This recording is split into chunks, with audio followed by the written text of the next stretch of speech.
the web page to my car, and it's showing the voltages.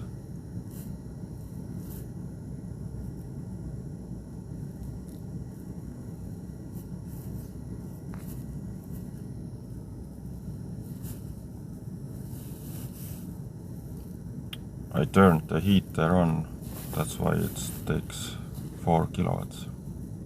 And it shows here battery discharging. When I turn the car off, let's see what happens.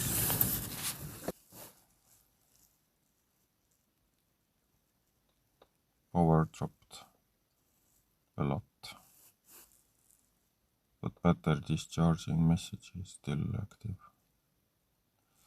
And at this car's battery also minus 0.7 amps is showing without the load.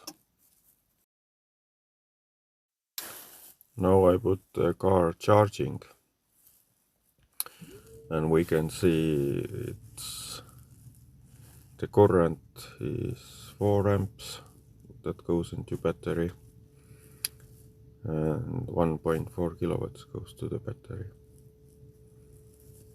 And cell max, cell min are raised compared to the previous, and it shows battery charging. Nice. Let's see the cell monitor. Everything is over 4 volts. Super. I have a web page for my car.